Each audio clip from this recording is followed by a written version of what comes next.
Al-Iman TV, sarana penyubur keimanan. Alhamdulillah, nahmaduhu wa nasta'inuhu wa nastaghfiruh wa na'udzu billahi min syururi anfusina wa min sayyiati a'malina. Man yahdihillahu fala mudilla lahu wa man yudlil fala hadiyalah. Asyhadu an la ilaha illallah wahdahu la syarika lah wa asyhadu anna Muhammadan abduhu wa rasuluh. Ya ayyuhalladzina amanu taqullaha haqqa tuqatih wa la tamutunna illa wa antum muslimun. Ya ayyuhan nasu taqu rabbakum alladzi khalaqakum min nafsin wahidah wa khalaqa minha zawjaha wa bassa minhuma rijalan katsiran wa nisaa'a wattaqullaha alladzi tasaaluna bihi wal arham innallaha kana 'alaikum raqiba. Ya ayyuhalladzina amanu taqullaha wa qulu qawlan sadida yuslih lakum a'malakum wa yaghfir lakum dhunubakum wa man yuti'illaha wa rasulahu faqad faza fawzan 'azima. Amma ba'd. Fa inna asdaqal haditsi kitabullah wa khairal huda hudan nabiyyi sallallahu alaihi wasallam wa syarrul umuri muhdatsatuha wa kullu muhdatsatin bid'ah wa kullu bid'atin dhalalah wa kullu dhalalatin finnar. Para pecinta iman, kaum muslimin dan muslimah yang dimuliakan Allah Subhanahu wa taala. Alhamdulillah, pada sore hari ini kita masih diberikan kemudahan, diberikan taufik dan pertolongan oleh Allah untuk melaksanakan salah satu ibadah yang sangat mulia, yaitu berupa thalabul ilm. Kita mempelajari ilmu agama kita, agama Islam. Karena dengan mempelajari ilmu agama ini, kita akan dimudahkan langkahnya oleh Allah menuju surganya. Dengan ilmu, keimanan itu akan semakin kuat dan kokoh. Dengan ilmu, kita akan dimudahkan untuk istiqomah. Para pecinta iman yang Allah muliakan, kita masih membahas sebuah kitab yang berjudul Nida'atul Rahman di Ahlil Iman. Panggilan Allah kepada orang-orang yang beriman. Panggilan ini ada di dalam Al-Quran. Dan di pertemuan-pertemuan sebelumnya kita sudah mengkaji sebanyak 15 panggilan. Yang di situ Allah Subhanahu wa taala memanggil orang-orang yang beriman dan memerintahkan kepada orang-orang yang beriman atau melarang orang-orang beriman dari melakukan sesuatu. Pada kesempatan sore hari ini kita akan membahas panggilan Allah Subhanahu wa taala kepada orang-orang yang beriman, yaitu di surat Ali Imran ayat ke-149. Ya, surat Ali Imran ayat 149. Bagi para pemirsa dan para pendengar yang memiliki mushaf, ya mushaf terjemah, atau di gadgetnya, di HP-nya ada aplikasi mushaf, maka silakan disimak. Karena dengan menyimak itu insya Allah lebih kuat dalam memahami sebuah ilmu. Kita baca di sini Syekh Abu Bakar Al-Jazairi, beliau menyebutkan an-nida'us sadisa asyar. Panggilan yang ke-16 di antara panggilan-panggilan yang Allah sampaikan dalam Al-Quran kepada orang-orang yang beriman. Beliau, yaitu Syekh Abu Bakar, memberikan judul tentang tema ini, fi hurmati ta'atil kuffar. Diharamkan atau dilarang mentaati orang-orang kafir. Wa ma yatarattabu 'alaiha min halakin wa khusranin. Dan apa-apa saja yang berdampak apabila orang beriman mentaati orang kafir, itu berdampak kepada kehancuran dan kerugian. Allah Subhanahu wa taala berfirman, A'udzu billahi minasyaitonir rajim. Ya ayyuhalladzina amanu in tuti'ul ladzina kafaru yaruddukum ala aqabikum fatanqalibu khasirin. Balillahu maulakum wa huwa khairun nasirin. Yang artinya di sini Ali Imran 149 Allah berfirman, ya ayyuhalladzina aman, wahai orang-orang yang beriman. Ya. Wahai orang-orang yang beriman. Di sini dipanggil kita yang mengaku beriman. Ya, baik laki-laki ataupun perempuan, kita dipanggil semuanya. Ya. Kalau kita beriman kepada Allah, beriman kepada malaikat-malaikat yang Allah ciptakan, beriman kepada kitab-kitab yang Allah turunkan, beriman kepada Rasul, Nabi dan Rasul yang Allah utus, beriman kepada hari akhir, beriman kepada takdir, ini semuanya rukun iman. Kalau kita meyakini itu semuanya, maka kita dipanggil dalam ayat ini. Apa Allah berfirman dalam ayat ini, in tuti'ul ladzina kafaru. Kalau kalian mentaati orang-orang yang kafir, ya. Kalau kalian mematuhi ajakan-ajakan, perintah-perintah orang kafir, yaruddukum. Ya. Yaruddukum ala aqabikum. Maka mereka akan mengembalikan kalian ke belakang, yaitu menjadi murtad. Fatanqalibu khasirin. Maka kalian akan menjadi orang-orang yang rugi. Maka di sini Allah Subhanahu wa taala mewanti-wanti, memberikan peringatan kepada orang-orang yang beriman, jangan sampai orang-orang beriman itu mentaati orang-orang kafir, mentaati orang-orang kufar. Ya. Mematuhi ajakan-ajakan mereka, mematuhi seruan-seruan mereka. Karena akibatnya sangat-sangat fatal. Ya, yaruddukum ala aqabikum. Mereka orang-orang kafir itu akan mengembalikan kalian kepada kemurtatan. Fatanqalibu khasirin, maka kalian pun menjadi orang-orang yang rugi. Di ayat yang berikutnya, di sini Syekh Abu Bakar membawakan dua ayat ya. Balillahu maulakum. Ya. Akan tetapi hanya Allah lah pelindung bagi kalian. Wa huwa khairun nasirin, dan Allah adalah sebaik-baik pelindung. Baik, kita baca keterangan yang disampaikan oleh Syekh Abu Bakar ketika beliau menjelaskan ayat tersebut.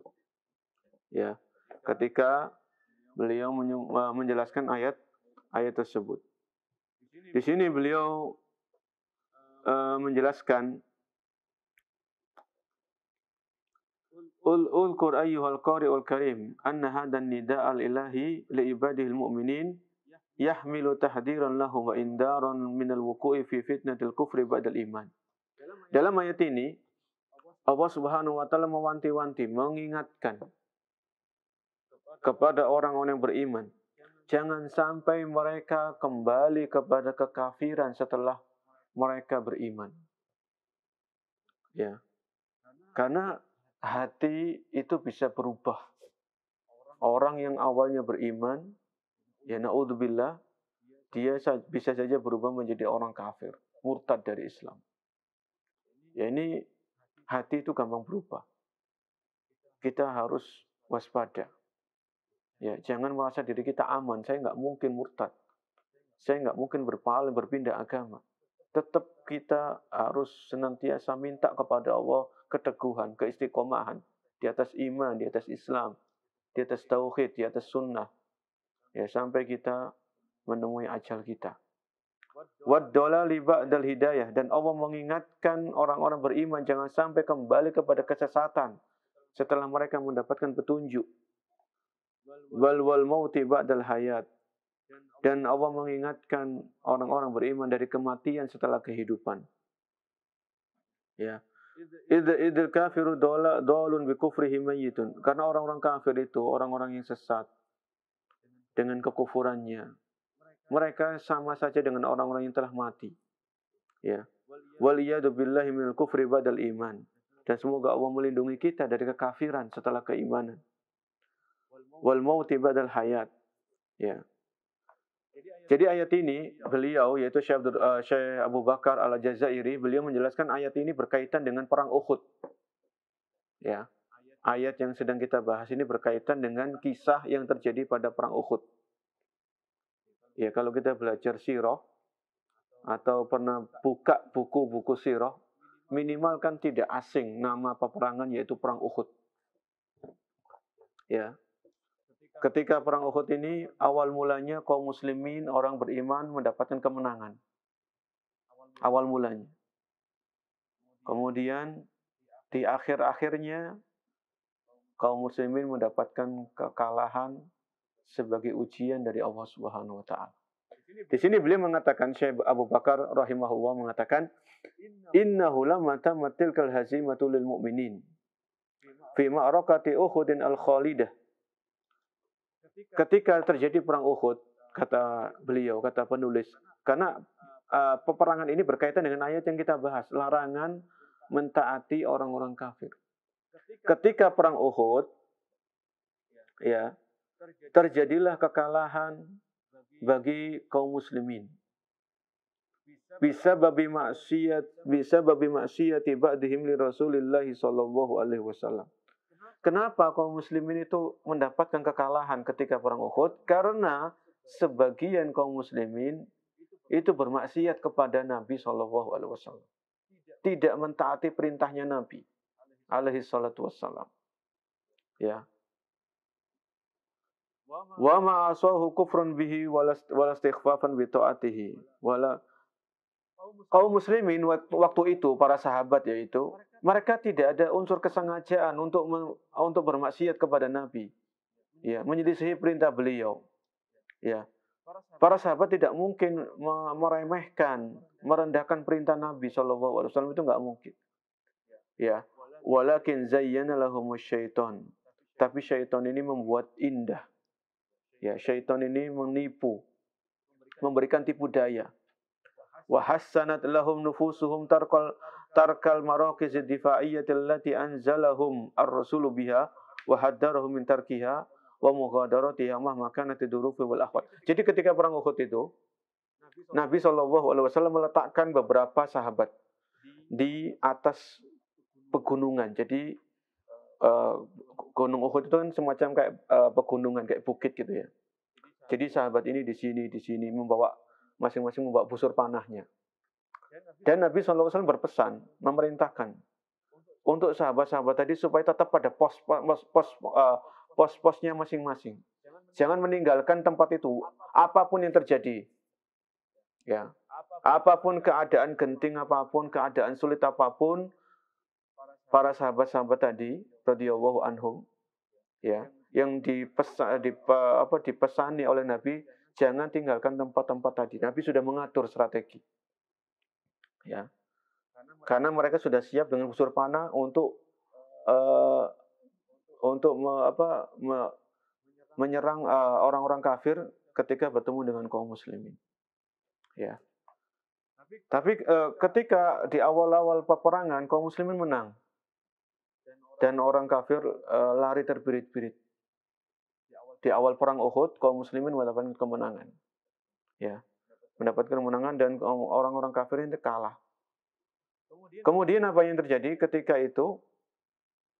Beberapa sahabat, ya, kaum muslimin mengumpulkan harta rampasan perang. Karena merasa sudah menang.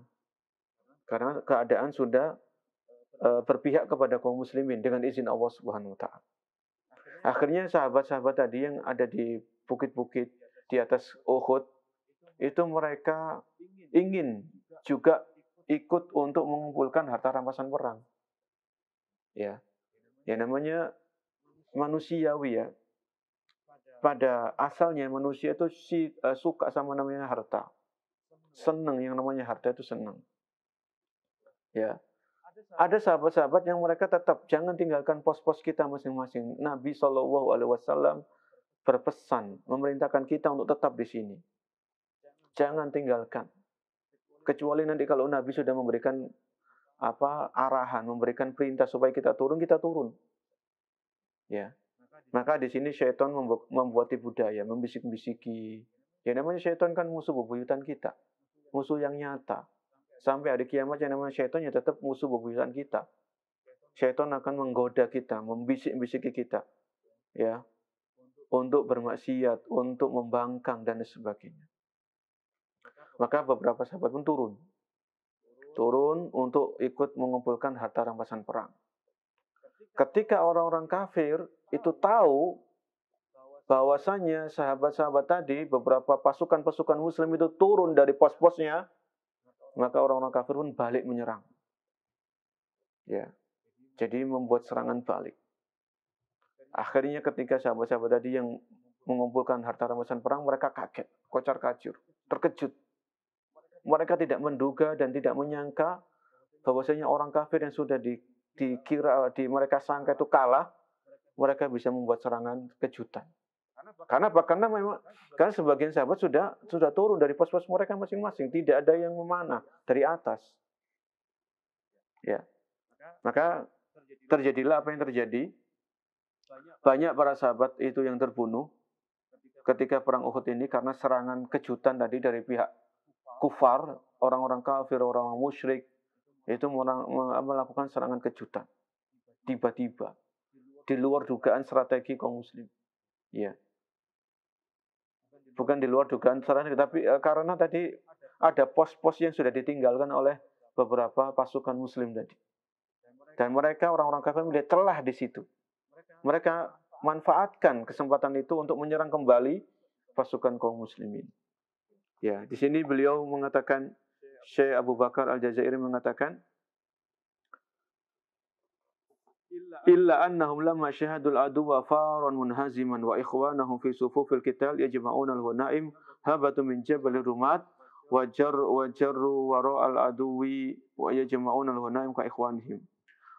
Wama in akhlau maraqisahum adifa'iyah hatta ma la ilaihal adu wa hatalla wa sallatu alaihim wa bila siham wan nibal fa hazamahum. Maka orang-orang kafir pun menyerang pasukan kaum muslimin ketika mereka mengumpulkan harta rampasan perang tadi. Wa faru haribin.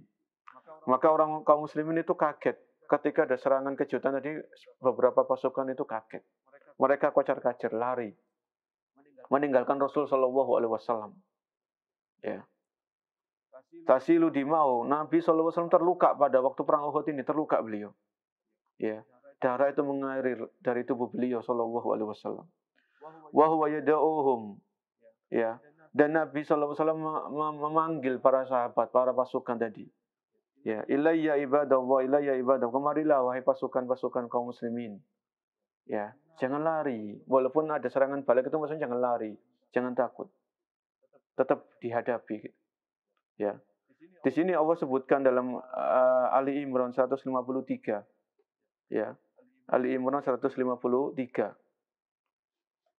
Allah Subhanahu wa taala berfirman, "Itus'iduna wa la talwana ala ahadin war rasulu yad'ukum fi ukhrakum fa asabakum ghamman bi ghammin."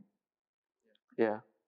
Yang artinya itus'iduna wa la talwana ala ahadin. Ingatlah ketika kamu lari dan tidak menoleh kepada siapapun. War rasulu yad'ukum, dan Rasul yaitu Nabi Muhammad SAW yang berada di antara kawan-kawanmu yang lain memanggil kamu. Fi ukhrakum. Ya. Karena yang berada di antara kawan-kawanmu yang lain memanggil kamu, kelompok-kelompok yang lari, karena itu Allah menimpakan kepada kamu kesedihan dan kesedihan. Fa asabakum ghamman bi ghammin. Ya.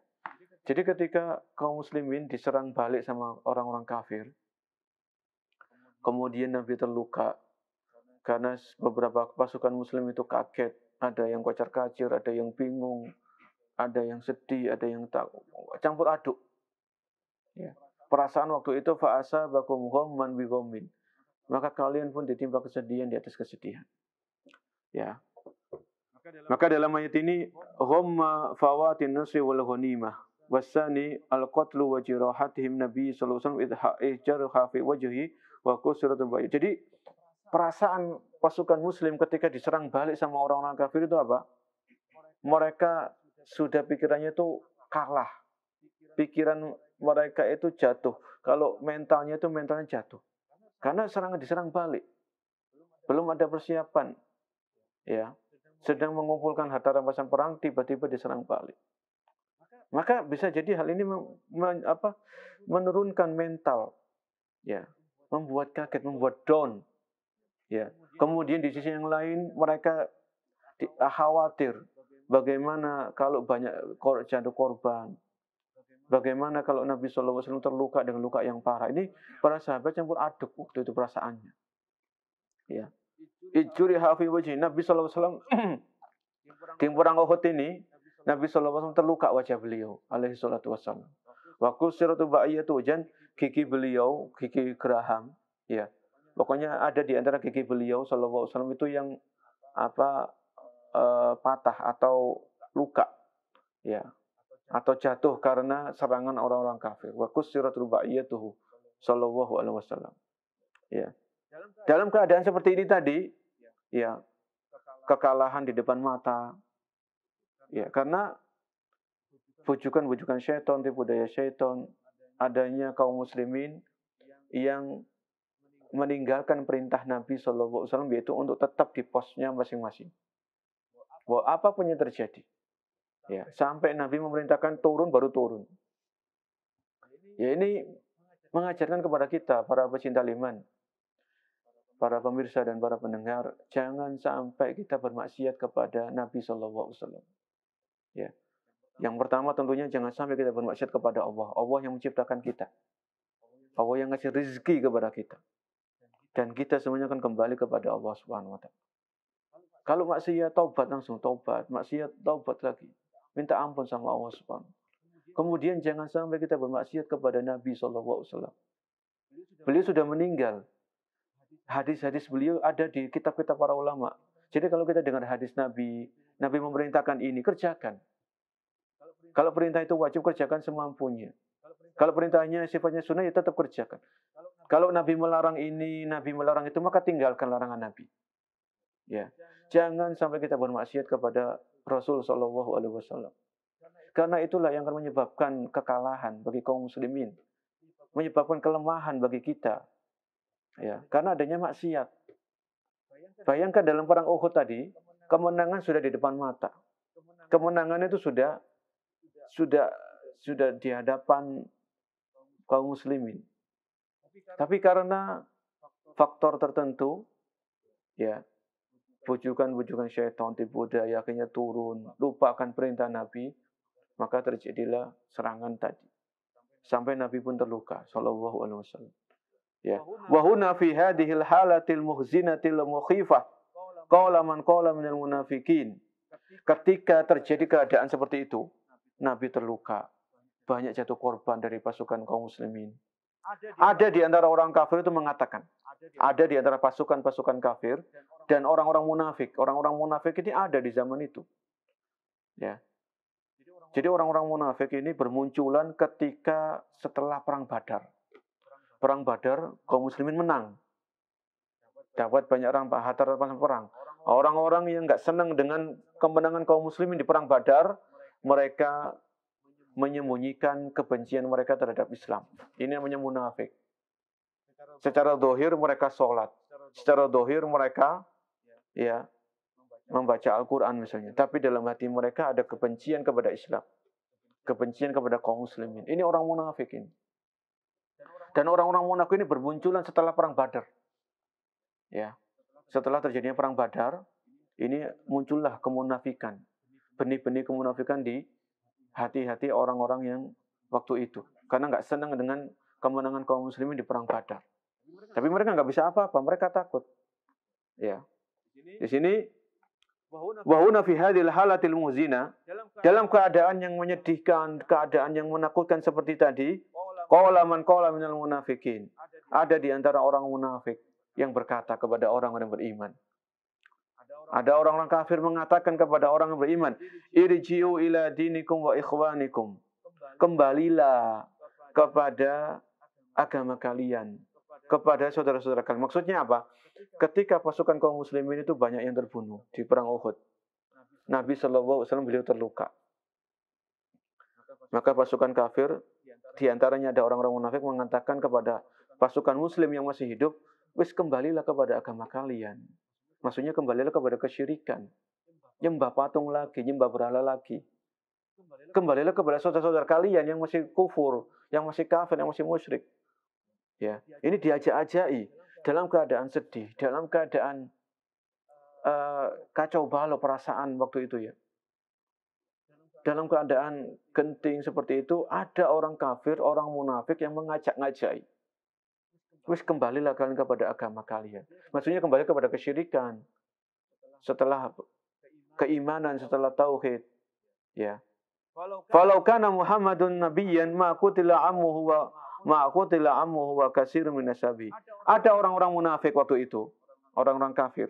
Seandainya Muhammad itu seorang nabi, ya, maka pamannya tidak akan terbunuh, itu Hamzah kalau salah. Hamzah di antara paman Nabi yang masuk Islam adalah Hamzah. Hamzah ini terbunuh di perang Uhud. Ya, kalau saya tidak lupa.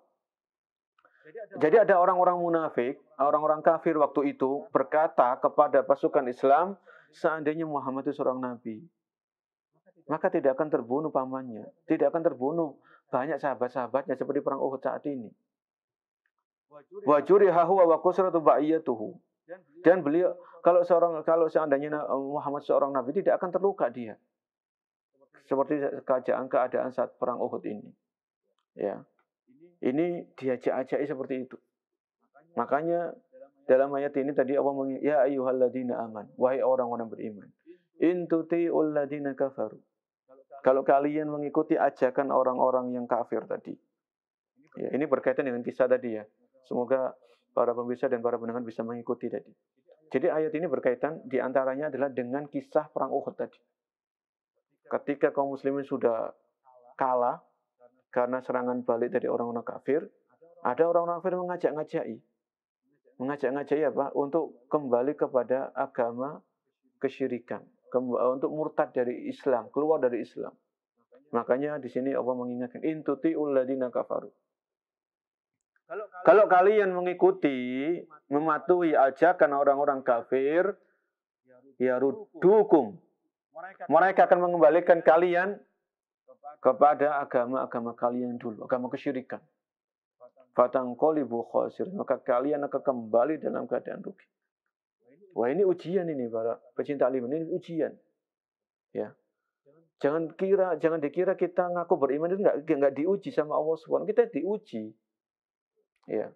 Kalau dulu ya zaman sahabat mereka diuji dengan perang, dengan jihad, ya dengan berkorban di jalan Allah Subhanahu wa taala, taruhannya nyawa, taruhannya darah, taruhannya harta, ya taruhannya hijrah dari Mekah ke Madinah.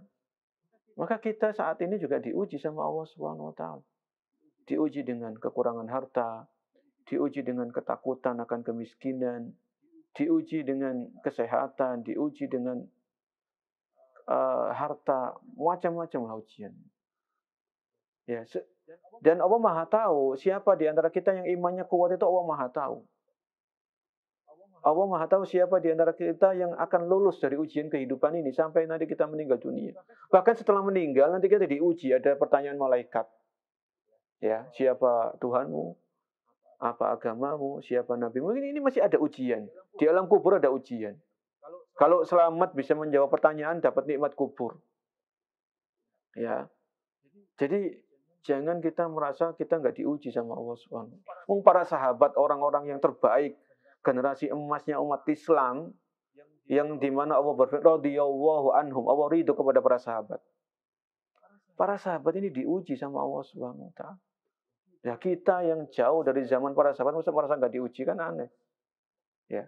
Maka di sini ayat ini tadi berkaitan dengan ajakan orang-orang kafir, orang munafik kepada pasukan kaum muslimin supaya mereka kembali kepada kemurtadan. Setelah terjadi kekalahan di perang Uhud, maka diajak-ajak. Ya, orang kalau tidak diteguhkan keimanannya oleh Allah Subhanahu wa taala, ya akan terpengaruh dengan ajakan tadi. Kembali kepada agama kekufuran, kembali kepada kesyirikan. Ya. Ini kalau Allah Subhanahu wa taala tidak meneguhkan keadaan orang-orang beriman itu akan gampang terpengaruh. Ya, misalnya kita kasih contoh dalam zaman kita saat ini. Ya, kalau terjadi gempa, terjadi musibah, longsor, erupsi Gunung Merapi misalnya, erupsi gunung, banjir, atau apalah musibah-musibah yang terjadi di negeri kita, kalau umat Islam itu keimanannya lemah, tidak memiliki ilmu yang kuat terhadap ajaran Islam. Ketika terjadi musibah, bencana, apa yang terjadi? Datang orang-orang non-muslim, orang-orang kafir, mendatangi rumah-rumah mereka, menawarkan bantuan, mengajak mereka kepada kekufuran. Keluar dari Islam. Secara halus. Secara perlahan-lahan. Tidak, kamu keluar dari Islam. Tidak seperti itu. Tapi digiring. Ya, digiring, kasih bantuan. Akhirnya lama-lama ada sebagian orang yang melepaskan keislaman mereka, kembali kepada kekufuran. Ini terjadi di zaman kita saat ini. Ya, mungkin kita tidak tahu, mungkin berapa jumlah mereka. Tapi yakinlah itu ada. Makanya terus kita belajar, terus kita belajar. Kita minta kepada Allah keteguhan. Ihdinas siratal mustaqim. Siratal ladzina an'amta 'alaihim. Ini kita minta sama Allah. Nabi SAW mengajarkan kita, ya muqallibal qulub, sabbit qalbi ala dinik. Wahai zat yang maha membolak-balikkan hati, teguhkan hatiku di atas agama. Ya. Kita tidak tahu umur kita saat ini, sampai kita nanti meninggal itu ujian-ujian apa nanti yang akan kita hadapi di masa-masa yang akan datang, ini kita nggak tahu. Ujian apa, mungkin ya musibah apa yang terjadi, kita nggak tahu. Tapi tetap keimanan ini adalah prioritas utama. Keimanan, keistiqomahan, hidayah, ini adalah prioritas utama. Agama kita, Islam ini kita pertahankan. Ya, kita lanjutkan sedikit. Di sini, wa fi hadza nazalat hadil ayatil karimah. Ketika terjadi keadaan tadi, perang Uhud, kaum muslimin kalah, ya, mereka carut marut dalam artian perasaan mereka bercampur baur, ya. Maka turunlah ayat ini, yaitu Ali Imran 149. Ya ayyuhalladzina amanu in tuti'ul ladzina kafaru yaruddukum ala aqabikum fatanqalibu khasirin. Allah mengingatkan, ya. Di sini Allah mengingatkan orang yang beriman, apapun keadaannya, walaupun Nabi sallallahu alaihi wasallam sudah terluka, jangan sampai keluar dari Islam. Jangan sampai melepaskan keimanan. Apapun resikonya. Ya. Karena yaruddukum ala aqabikum, kalau kalian keluar dari keimanan, kembali kepada kekufuran, fatanqalibu khasirin. Maka kalian akan kembali dalam keadaan rugi. Allah Subhanahu wa taala berfirman dalam ayat selanjutnya, balillahu maulakum. Allah lah yang akan melindungi kalian. Wa huwa khairun nasirin. Dan dialah sebaik-baik zat yang menolong hamba-hambanya. Ya. Di sini yaitu Syekh Abu Bakar Al-Jazairi mengatakan fadallat awalan. Jadi ayat ini menunjukkan kepada kita yang pertama ala annal ladina nadau bil audati ila dinil aba wal istiqanati ila qaidil musyrikin wa talabil amni minhum hum kuffar fil batin mu'minuna fid dhahir. Jadi orang-orang tadi yang mengajak orang-orang beriman supaya kembali kepada kemurtatan, kembali kepada kekufuran, adalah mereka adalah orang-orang yang kafir secara zahir, secara batin, dan mukmin secara zahir. Wa hum al-munafiqun. Mereka adalah orang-orang munafik. Dan pemimpin mereka adalah Ubay wa ikhwani, ya, Ubay bin Salul. Ini pemimpinnya, dedengkotnya orang-orang munafik. Wasanian, ayat ini yang kedua menunjukkan kepada kita anna ta'atal kafir wal akhdhi bi ra'yihi aw tawjihi wa irsyadihi tuaddi bima ta'awlal kufri hatman. Mentaati orang-orang kafir, ya, mengambil pendapat-pendapat mereka yang bertentangan dengan Islam, ya, dan menuruti kemauan-kemauan orang kafir yang jelas-jelas bertentangan dengan Islam, ini bisa menyebabkan pelakunya jatuh dalam kekufuran. Ya. Wa man kafara ba'da imanihi, dan barang siapa yang kufur setelah keimanan, faqad khasira khusranan mubinan, maka dia telah rugi dengan kerugian yang nyata. Walaysa hada khasan bi zamanin duna zaman aw makanin duna makan. Jadi ayat ini Ali Imran 149 itu tidak hanya berkaitan dengan perang Uhud saja, tapi berlaku pada setiap zaman, setiap waktu dan setiap tempat. Ya. Bal ta'atul kafir tuaddi bil muti'i hatman ilal kufri, mentaati orang-orang kafir dalam perkara-perkara yang bertentangan dengan Islam, itu bisa menyebabkan pelakunya terseret kepada jurang-jurang kekufuran. Idil kafiru la ya'muru wa la yad'u wa la yahdi illa ma huwa fihi wa alaihi. Orang-orang kafir tidaklah memerintahkan, tidaklah mengajak kecuali apa-apa yang telah mereka ada di dalamnya, itu berupa kekufuran. Ya. Orang kafir enggak senang lihat orang Islam itu di atas keislamannya. Walan tardu ankal yahud walan nasara hatta tattabi'a millatahum. Dan selama-lamanya orang-orang Yahudi, orang-orang Nasrani tidak akan ridho kepada kalian wahai umat Islam sampai kalian mengikuti agama mereka. Ya. Minad dolali wal kufri wal khabisi wasyarri wal fasad. Ya. Jadi di sini para pecinta iman, para pemirsa dan para pendengar yang Allah muliakan, Allah Subhanahu wa taala memberikan peringatan kepada orang-orang beriman. Apapun yang terjadi, apapun keadaannya, maka jaga keimanan. Jangan mengikuti ajakan-ajakan, seruan-seruan orang-orang kafir. Ya, apapun bentuk agama dan keyakinan mereka. Orang-orang kafir ini mereka tidak ada iman. Mereka tidak beriman kepada Allah dan Rasul-Nya. Ya. Orang-orang kafir senantiasa menginginkan agar kita umat Islam seperti mereka, kembali kepada agama mereka. Ya. Maka di sini ada pelajaran penting bahwasanya orang-orang beriman itu akan diuji oleh Allah Subhanahu wa taala. Ya. Siapa di antara orang beriman yang paling bagus amalnya, yang paling bisa istiqomah menjaga keimanan dan ketakwaannya. Ya, ini mungkin pembahasan atau penjelasan sedikit berkaitan dengan panggilan Allah Subhanahu wa taala kepada orang-orang beriman, yaitu tepatnya di surat Ali Imran ayat 149. Semoga bisa kita ambil hikmah dan pelajarannya. Wallahu a'lam. Dukung channel kami dengan like, subscribe, dan aktifkan notifikasi agar kamu tidak ketinggalan video-video menarik lainnya.